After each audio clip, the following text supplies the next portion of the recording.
Alléluia, peuple de Dieu, bienvenue à l'église du ministère de la Restauration. Je me présente, mon nom est pasteur Julien Guindon. Je vous souhaite toute la bienvenue à l'église du ministère de la Restauration. Je vous remercie de bien vouloir liker, commenter et de vous abonner afin de rien manquer.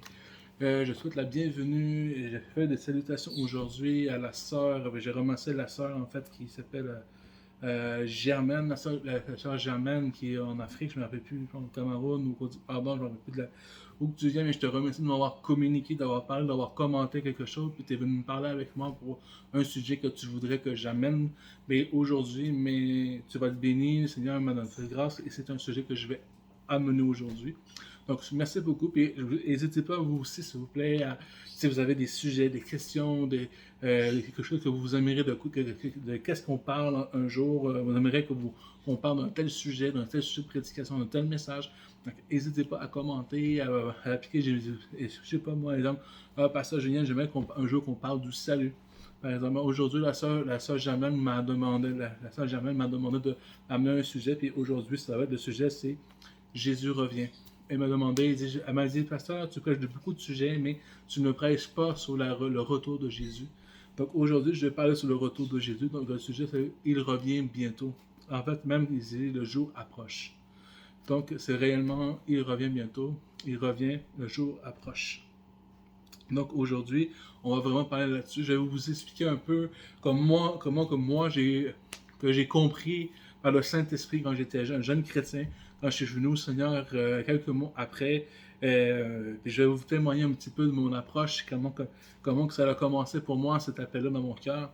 Parce que, vous savez, c'est un message important que beaucoup de chrétiens doivent comprendre dans leur vie, qui doivent assimiler, et avoir la révélation de comprendre que Jésus revient bientôt. Mais pas seulement que Jésus revient bientôt, mais aussi connaître réellement l'importance de l'Église de Jésus-Christ. Parce que vous savez, la parole de Dieu dit que Jésus en a cherché son Église, il en a cherché son épouse. Et quand j'étais jeune, un jeune chrétien, j'ai m'interrogé, le prédicateur prêchait beaucoup là-dessus. Jésus va venir chercher son Église, Jésus va venir chercher son épouse. Et il prêchait souvent là-dessus. Et à un moment donné, c'est venu m'agacer, c'est venu me toucher, c'est venu me fortifier, puis pas me fortifier, mais vraiment me branler, parce qu'il disait que si je suis pas dans la bonne église, mais Dieu ne viendra pas me chercher, Jésus ne viendra pas me chercher. Et ça m'a tellement touché que je suis allé voir le pasteur. Parce que moi avant je croyais que l'église c'était un lieu où est-ce qu'on s'assemble, où est-ce qu'on prie. Et, euh, et j'ai cru que c'était vraiment un lieu, l'église, à de comprendre ce que ça signifiait vraiment. Donc, quand je suis allé voir le pasteur, je dis, pasteur, et je dis, la vraie église de Jésus-Christ, c'est quoi? Parce que la vraie église de Jésus, c'est quoi? Parce que moi, si Jésus revient, puis je suis pas à la bonne place, mais moi, je veux pas manquer l'enlèvement de Jésus. Et là, le pasteur m'a expliqué, Julien, il m'a posé la question, est-ce que tu as accepté Jésus-Christ dans ton cœur comme Seigneur et Sauveur? Là, j'ai répondu oui. Mais si tu as accepté Jésus-Christ dans ton cœur comme Seigneur et Sauveur, tu fais partie de l'Église du Christ. Et c'est donc le Christ va venir te chercher. Et là, ça restait comme ça, mais durant toute la journée, il a resté en pensant à cette parole-là. Toute la journée, j'ai pensé à ça. Donc, et jusqu'à la nuit, puis j'ai continué encore à penser. Et quand que c'est arrivé, et donc j'ai pensé à mes ennemis. J'ai dit, mes ennemis ne connaissent pas Jésus. Donc quand Jésus va revenir, mais ces gens-là, ils pourront pas venir avec Jésus parce qu'ils ne connaissent pas Jésus. Et là, j'ai pensé à mes amis. Mes amis, ils connaissent pas Jésus. Okay? Ils pourront pas aller au paradis, ils pourront pas venir au royaume des cieux avec moi, mais que Jésus revienne. Et après ça, j'ai pensé à ma famille. Et d'un coup, je sais pas qu'est-ce qui s'est pris, l'esprit m'a envahi. Et là, je me suis levé, je suis allé voir ma mère, en courant, dans la maison. Maman, accepte Jésus, Jésus revient bientôt. Accepte Jésus, faut que tu acceptes Jésus, parce que c'est moi qui revienne, si tu ne fais pas part de son église, mais il ne te prendra pas, le jour approche, maman, Jésus arrive. Et ma mère, elle dit, oui, Julien, je comprends, ok, oui, je comprends qu'est-ce que tu dis, merci pour ton message, mais va te coucher, s'il te plaît, il est 3 heures du matin. Donc, et je continuais à courir même au sous-sol, à la cale, là, mon frère. Jean-François, accepte Jésus. Jésus revient bientôt. Mon frère me regarde, il dit, va te coucher, mon débile, là. Puis c'était comme ça, puis ça continuait comme ça. Et même ma soeur, même si c'est ma soeur qui m'amenait à l'église, ma soeur ne m'amène plus à l'église. Je dis, tu t'acceptes pas Jésus. Il dit, ouais, c'est beau. Et durant vraiment, même lendemain matin, quand je suis allé à l'école, je suis allé voir mes amis. Je dis, accepte Jésus-Christ parce que tu n'acceptes pas Jésus. Mais l'église de Jésus qui revienne, que tu ne pourras pas aller. Je dis, Julien, qu'est-ce qui se passe? Tout est devenu fou. Qu'est-ce qui se passe de nous parler de Jésus? Toi, avant que tu battais tout le monde, tu frappais tout le monde, puis tu vendais d'ici, tu fais des mauvaises choses. Qu'est-ce qui se passe? Que tu nous parles de Jésus? Qu'est-ce qui te fait dans ta tête de parler de Dieu, puis Dieu te bénisse, puis de parler de Jésus? Qu'est-ce qui se passe? Parce que le Saint-Esprit m'a touché. L'appel de Christ m'a touché. Et aujourd'hui, je vais te prêcher, je vais t'enseigner qu'il faut se détourner des œuvres des ténèbres. Parce que le jour approche encore plus que tu peux l'imaginer. Parce que la parole de Dieu, qu'on regarde la parole de Dieu, les signes de l'événement arrivent. Ils sont tous là. Ils sont tous là, les signes de l'enlèvement qui arrivent. Et même la persécution, même les choses, les choisis de lui résister, de ne pas se faire voler sa couronne. Parce que tu sais la parole, tu dois garder la parole de Dieu dans ton cœur. Même si le monde fait le contraire, même si les gens font le contraire, garde le cap sur Jésus, garde le cap sur la parole, les promesses que Dieu a pour toi. Oui, il va y avoir des persécutions, oui, tu vas te faire attaquer, oui, tu vas te faire détruire par l'ennemi. L'ennemi ne veut pas que tu acceptes Jésus, l'ennemi veut que tu te détournes de la vérité, l'ennemi ne veut pas. Et si tu vas passer des choses dans l'idolâtrie, mais Dieu ne va pas t'emporter, Dieu ne va pas venir te chercher. Si tu continues à faire la vie que tu mènes là présentement, moi je vais te poser une question très importante. Si Jésus arrive maintenant, aujourd'hui, là, tout de suite, est-ce que tu es prêt à son enlèvement? Maintenant, là, est-ce que selon toi, quand Jésus arrive tout de suite maintenant, est-ce que selon toi, est-ce que tu es prêt à ce que Jésus te prenne et que tu partes avec lui ou tu vas rester ici? Et c'est ça la vérité, de savoir que quand la parole nous dit de nous dépouiller des choses des ténèbres. Parce que tu sais, dans la parole, il nous dit que tout celui qui va voir les vêtements de l'étranger, ça veut dire l'étranger, ça veut dire Satan, ça veut dire l'ennemi. L'étranger, les choses qui sont attachées à toi, qui sont pas bien. Parce que tu sais, la parole de Dieu nous dit que nous sommes revêtus de l'armée, des lames spirituelles, de l'arme de Dieu qu'il nous a donné pour nous. Mais si toi tu es revêtu de l'armée des ténèbres, est-ce que tu crois réellement que tu es taché? Est-ce que tu crois vraiment que le Saint des Saints va te prendre dans son royaume? Pourtant, la parole de Dieu dit très clairement, si tu ne défais pas des œuvres des ténèbres, aucune impudique, aucune chose est rentrée dans le royaume de Dieu. Et c'est ce que la parole de Dieu dit ce matin. Moi, ce matin, je vais te prêcher réellement sur la sanctification et la sainteté ce matin. Le message vraiment qui va être très difficile ce matin, parce qu'on parle du retour de Jésus, mais on parle de sainteté, on parle de la sanctification. Jésus va revenir. Est-ce que tu es prêt maintenant? Mets-toi en scénario, il frappe à ta porte, il est là, tu ouvres la porte, c'est Jésus, je viens te chercher. Est-ce que tu es prêt à partir? Est-ce que tu es prêt ou tu as encore du vieil homme en toi? Est-ce que tu es prêt ou tu as encore des tâches, ou tu as encore des choses derrière toi? Est-ce que tu as encore des choses qui doivent être derrière toi, mais sont encore mises en avant sur toi? Est-ce que tu es prêt réellement à avancer avec Jésus aujourd'hui? Interroge-toi, pose-toi cette question-là. Est-ce que le retour de Jésus arrive? Le jour approche. Et on va lire un passage. C'est l'évangéliste Marie qui va nous faire l'honneur de lire ce passage-là. Donc, c'est Sophonie, chapitre 7 à 8. Sophonie 1, chapitre versets 7 à 8. Je lis au nom de Jésus. Silence devant le Seigneur, l'Éternel, car le jour de l'Éternel est proche. Car l'Éternel a préparé le sacrifice. Il a choisi ses conviés. Au jour du sacrifice de l'Éternel, je châtierai les princes et les fils du roi, et tous ceux qui portent des vêtements étrangers. Amen. Donc, les vêtements étrangers, c'est ce que je viens de dire. Ça veut dire tout ce qui est de la souillure, tout ce qui est péché, tout ce qui est sale devant la face de Dieu, c'est ça le vêtement de l'étranger. C'est pas parce que tu vas porter un vêtement de chinois que Dieu va pas te prendre. Ou tu portes un vêtement français ou arabe, ou c'est pas le marque de la vêtement qui est question. C'est que le vêtement de l'étranger, c'est la souillure que tu vas emporter avec toi. C'est les traces, parce que tu sais, quand tu commets des péchés, tu es tracé. Il y a quelque chose sur toi qui est coché. Et quand que Jésus est venu avec son sang sanctifié, il t'a lavé de toutes ses tâches, il t'a lavé de toutes ses transgressions. Et aujourd'hui, la parole de Dieu nous dit dans Hébreux 10, 26, si tu pêches volontairement après avoir reçu toute la connaissance, il ne reste plus de sacrifice pour le péché, mais une attente terrible d'un feu qui va dévorer les rebelles. Amen. C'est une parole difficile ce matin. C'est une parole dure ce matin, mais c'est la vérité. Et je ne peux pas me retenir de ne pas prêcher la vérité. Normalement, je prêche sur l'encouragement, je prêche sur la fortification de la foi, je prêche sur la foi, je prêche aussi. Mais ce matin, réellement, c'est une chose importante. Dépouille-toi de ce qui est des ténèbres ce matin. Dépouille-toi de ce qui va t'empêcher d'aller dans Dieu. Parce que tu sais, ces choses-là, c'est considéré comme de l'idolâtrie. Que ça soit dans l'impudicité, que ça soit de l'excès de table, peu importe qu'est-ce que c'est.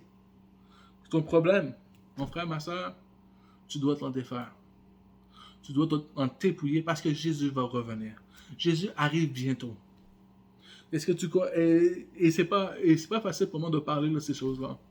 Mais je le fais parce que je sais que quand Jésus va revenir, tu dois être irréprochable devant lui. La parole de Dieu, tu dois être irréprochable devant lui. Dépouille-toi. C'est réellement que ton cœur est sincère devant Dieu. Et si tu as des problèmes, Dieu va t'en délivrer. Mais tu ne dois pas rester accroché. Ça ne doit pas non plus rester une occasion de chute pour toi. Ça ne doit pas être une excuse non plus. De dire, oh mais oui, je veux changer, mais j'y arrive pas, mais tu continues à le faire. Est-ce que tu te forces à arrêter ce que tu fais? C'est une chose très importante. Il y a différentes sortes de péchés. Il y en a même qu'on rentre dans l'idolâtrie sans même s'en rendre compte. Si tu passes, exemple, si la télévision passe devant toi passe plutôt la télévision devant Dieu, mais c'est un péché, c'est la devient de l'idolâtrie. Si la femme ou l'homme que tu aimes passe devant toi, s'il passe devant Dieu, c'est de l'idolâtrie. C'est une forme d'idolâtre. Et c'est une forme, et Dieu dit, c'est un Dieu jaloux. Donc, je te dis réellement, en vérité, mon frère, ma soeur, tout ce que tu dois faire dans ta vie doit être formé, Dieu doit être en priorité. Si tu lis le premier passage de la parole dans Genèse 1, ça dit, au commencement était Dieu. Ça ne dit pas, Dieu créa les terres, non, ça dit, au commencement Dieu. Au commencement, Dieu. Et ça dit, Dieu créa. Donc, au commencement, c'est Dieu qui est là. Donc, tout ce que tu dois mettre devant toi, c'est Dieu. Puis, c'est comme ça. Tu dois mettre Dieu devant les privilèges, devant les choses qu'il doit amener devant toi. Je ne te dis pas que c'est facile. Tu vas avoir c'est un combat permanent.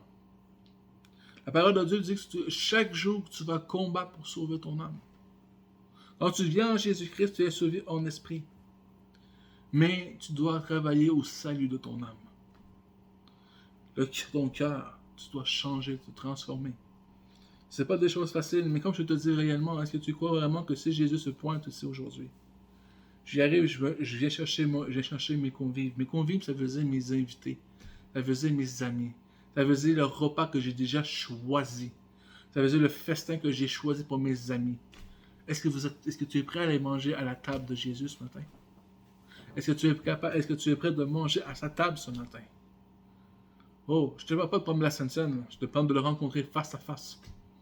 Face à face et de passer même au jugement. Est-ce que tu es prêt à faire ça ce matin? C'est difficile ce matin, ces paroles-là. Mais la parole de Dieu nous dit que nous sommes tous sanctifiés par le sang de Jésus. Mais la parole de Dieu dit qu'il ne faut pas prendre Dieu pour un imbécile non plus. Parce que la parole dit clairement, si tu pêches volontairement après avoir reçu la connaissance de il ne reste plus de sacrifice il reste plus de sacrifice pour ton péché. Et c'est la vérité. Et tu vas dire, oh pasteur, t'es méchant, je ne suis pas méchant. C'est ce que la parole est écrite dans la... C'est ce que la Bible dit, c'est ce qu'il est écrit dans la Bible. C'est pas moi qui ai écrit la Bible. C'est pas moi qui l'ai inventé la Bible. C'est Dieu qui l'a inspiré aux autres, et aujourd'hui, on le lit depuis 2000 ans. Depuis plus de 2000 ans passés, on lit encore la parole de Dieu, et c'est un enseignement qui est passé depuis 2000 ans. Vous savez, une fois, j'avais quelqu'un qui me suivait partout. Je dirais pas son nom parce que s'il tombe sur ma chaîne, il va pas aimer qu'est-ce que je dis, donc je préfère pas en parler. Mais il me suivait partout. Il prenait ma valise, mon sac, et il me suivait partout. Même si j'allais à la salle de bain, il voulait me suivre rendu là, à un tel point qu'il reconnaissait la présence de Dieu. Et je prêchais beaucoup sur la sainteté et la sanctification. J'étais très, très à cheval là-dessus dans ce temps-là. Et il me suivait partout. Mais un jour, il s'est fait une petite amie. Et la petite amie, mais elle voulait... Elle était chrétienne, mais elle connaissait Jésus, mais elle voulait faire des choses qui...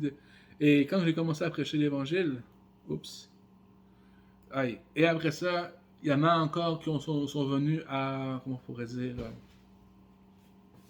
essayer de corrompre la parole de Dieu ou changer la parole de Dieu. En disant, quand mon ami est arrivé, puis il a montré les passages que moi j'y ai montré. Et la femme qui a dit, ouais, mais toi tu suis la loi, elle est où l'amour? Mais la parole de Dieu nous dit que sans la vérité, il n'y a pas d'amour. Donc la parole de Dieu nous dit, sans la vérité, il n'y a pas d'amour, il n'y a rien. Donc, réellement, en toutes sortes de vérité et d'amour. Je le dis depuis le début. C'est pas moi qui change les choses. Jésus n'est pas venu abolir la loi, mais bien l'accomplir. Et si tu es sur la grâce c'est Jésus, probablement des choses. La grâce, c'est un cadeau qu'on ne mérite pas. C'est un cadeau qui est placé avec amour, avec la puissance du Saint-Esprit qu'on ne mérite pas d'avoir. Donc, c'est quoi la grâce? C'est quoi le cadeau qu'on ne mérite pas d'avoir qui vient de Dieu? Mais c'est Jésus. Et c'est ça la grâce, qui est la faveur que nous ne méritons pas d'avoir, ou le cadeau. Appelle ça comme tu veux. Mais Jésus-Christ s'est donné un sacrifice pour nous, expiatoire pour nos péchés. Et il n'a pas changé quoi que ce soit. Le péché, c'est le péché. La loi, c'est la loi, c'est pour les Juifs. Nous, on est sur la grâce, on est graciés de la loi. Parce que si nous serions encore sur la loi, mais nous, on serait morts parce que nous, on n'est pas Juifs. Fait que dire la patente, la loi nous condamnait à la mort. Et Jésus est venu nous racheter de la mort par son sacrifice expiratoire à la croix. Il a passé 3 jours en enfer pour nous. Il s'est battu avec Satan, il s'est battu avec les démons. Il a dit, tiens, voilà le péché de Julien, voilà le péché de l'évangéliste Maryse, voilà le péché de la sœur Francine. Tiens, prends de la sœur Jacqueline. Tiens, je te les donne, Satan. J'ai payé leur dette, tu les laisses tranquilles à partir de maintenant. Ils sont libres. Et c'est ce que Jésus a fait pour toi. Et c'est ce sacrifice-là que Jésus a fait pour te sauver. Pour toi. Mais si tu continues à vivre la vie de tous les jours comme si tu vas, quand tu vas encore dans les boîtes de club, dans les boîtes de nuit, si tu vas encore dans les bars, si tu fais des choses comme ça, si tu passes Dieu avant ton travail, si tu fais ci, si tu fais ça, puis tu vas pas à l'église parce que tu veux travailler, ou parce que ton chum veut plus que tu y ailles, ou ta copine, ta blonde veut plus que tu ailles à l'église, tu es en train de faire de l'idolâtrie, tu es en train de renier Dieu. Ton choix, c'est Dieu. Si tu dis que Dieu est toute ta vie, alors consacre-lui toute ta vie à Dieu. Jésus a donné sa vie pour toi. Combien de personnes, premièrement des choses, la parole de Dieu nous dit, de proclamer l'Évangile. Est-ce que tu proclames l'Évangile? Parce que c'est ton devoir premier, c'est de proclamer l'Évangile. Je te dis, si Dieu revient, est-ce que tu premièrement des choses, tu es sanctifié. Et 2, est-ce que tu as fait le travail que ce Dieu veut que tu fasses? Interroge-toi. Si Jésus arrive maintenant, est-ce que tu crois que tu es prêt vraiment à ce que vraiment que l'appel que Dieu a pour ta vie, est-ce que tu as accompli ce que Dieu voulait que tu fasses? Oh. C'est dur ce matin, hein? On va aller voir dans Romains.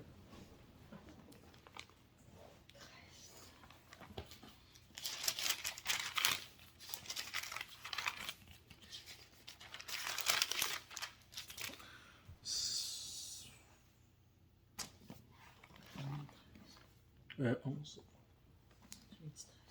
Oui, Romains. Oh, ouais, verset. Ouais. Alléluia, je vais aller au nom de Jésus. Cela rapporte au temps plus que vous savez à quel temps que nous sommes. Cette heure de vous c'est l'heure de vous réveiller afin du sommeil, car maintenant le salut est plus près de nous que lorsque nous l'avons cru. 12. La nuit est avancée, le jour est proche.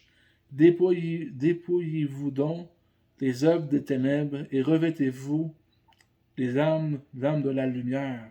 13.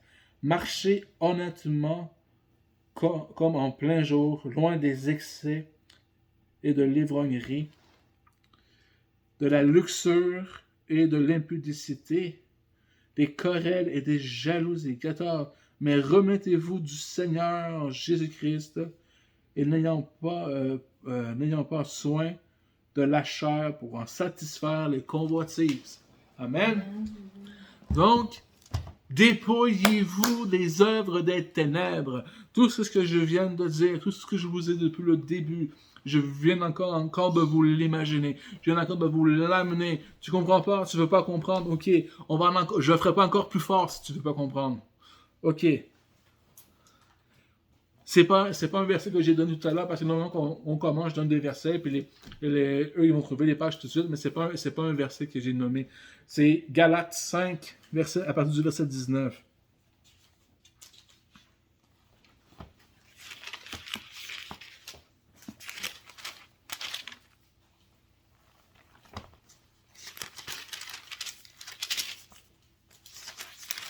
Je vais être encore plus clair. Parce qu'il y en a qui disent « Oh, pasteur, t'es méchant, t'es un célébral, t'es un extrémiste de la loi. » Non, je suis pas un extrémiste de la loi. Je suis un extrémiste de Jésus. Et Jésus m'a affranchi de la loi du péché. Et il m'a dit de prêcher la vérité, de dire la vérité. La parole de Dieu dit « On ne trouvait pas de péché en lui. » Et la parole de Dieu dit « Nous devons être des imitateurs du Christ. » Je vais lire au nom de Jésus. Tu l'as trouvé, là? Galates 5, verset 19.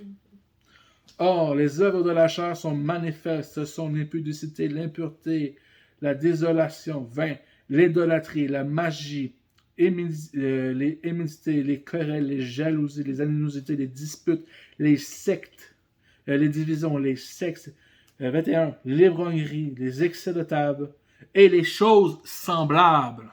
Je vous le dis d'avance, comme je l'ai déjà dit, que ceux qui commettent de telles choses n'héréteront pas le royaume de Dieu. C'est pas moi qui le dis. C'est pas moi qui dis ces choses-là. C'est la parole de Dieu qui le dit. Mes frères, réveille-toi. Toi qui dors, sors d'entre les morts. Et Christ va t'éclairer. Il faut se fortifier. Il faut revenir, il faut que tu reviennes à Christ. Si tu t'es détourné, si tu t'es découragé, reviens à Jésus, reviens à ton premier amour, reviens dans les chantiers du commencement. Commence avec Jésus, me voici, tel pécheur que je suis. Pardonne-moi, délivre-moi, Seigneur. De mes propres forces, j'y arrive pas. Repends-toi. Si tu as des problèmes, commence à le dire à des pasteurs, à ton pasteur. Même si tu me suis en ligne, n'aie pas peur de venir me voir.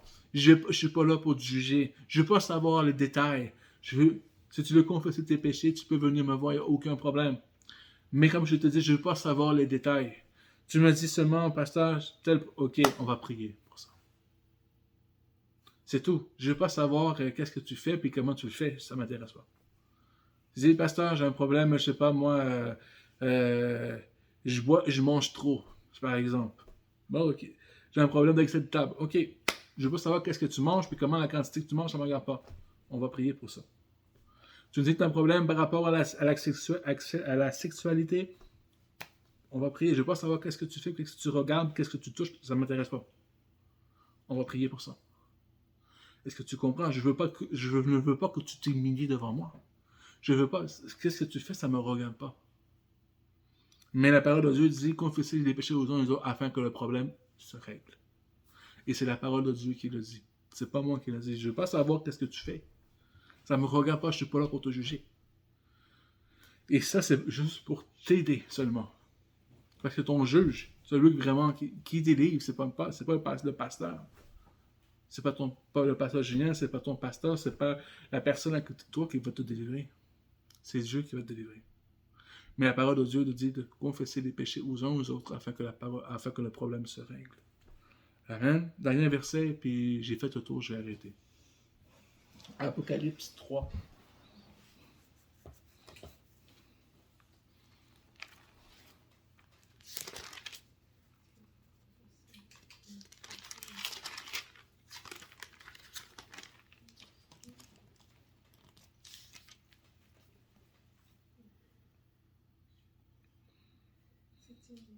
Okay.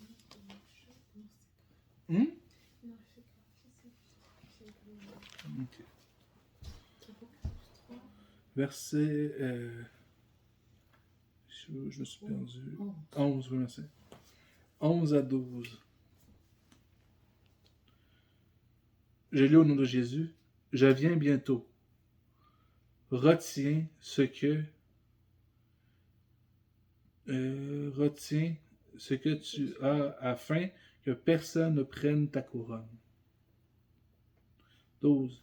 Celui qui vaincra, je ferai de lui une colonne dans le temple de mon Dieu. Et il n'y sortira plus d'écrit sur lui. Le nom de mon Dieu et le nom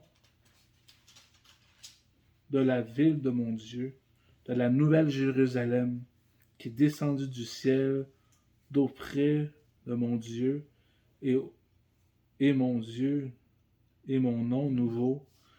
13. Que celui qui a des oreilles entende ce que l'Église dit, l'Esprit dit à l'Église. Amen. Là, encore une fois, garde la parole, ce que Dieu t'a donné. Garde les enseignements que Jésus t'a enseignés. Parce que, ça dit vraiment bien, il faut que tu conserves ce cadeau-là. C'est un trésor. Le Seigneur, là, il débloque des mystères. Il y a des choses que, tu sais, la parole de Dieu dit que il sonde ton cœur et les reins. Tu sais, il y a même des choses que Dieu rouvre les portes. Même si tu ne pries pas, Dieu connaît ton cœur. Moi, j'ai eu des très grandes bénédictions en fait des années. Et encore aujourd'hui, j'ai encore des bénédictions. Quand j'ai vu les bienfaits qui m'est arrivé, des fois, j'ai dit, Seigneur, tu es tellement merveilleux avec moi, Seigneur. Je mérite même pas ton amour. Je mérite même pas cette chose que tu fais, toutes les choses que tu fais pour moi. L'abondance que tu me donnes, les grâces que tu me fais. Et je les mérite même pas, mais Seigneur, je te rends grâce toute ma vie. Tu es toute ma vie, Seigneur. Et toute ma vie, je vais le louer, le glorifier, le servir. Même si j'ai pour perdre tous mes amis, même si ma famille va me mettre de côté, peu importe ce qu'on va penser de moi, toute ma vie, Seigneur Jésus, je te la consacre, elle est à toi. Mon frère, ma soeur, sois béni, que Dieu te bénisse. Merci encore une fois de liker, de partager, de commenter et de t'abonner afin de rien manquer. Que le Seigneur vous bénisse fortement, richement, de toute sa grâce, de toute sa plénitude, de sa grâce, que son Saint-Esprit vous remplisse, puis que l'amour de Dieu le Père vous comble, puis vous inonde ce matin. Soyez tous bénis, que Dieu vous aime, et je vous aime au nom de Jésus-Christ. Amen.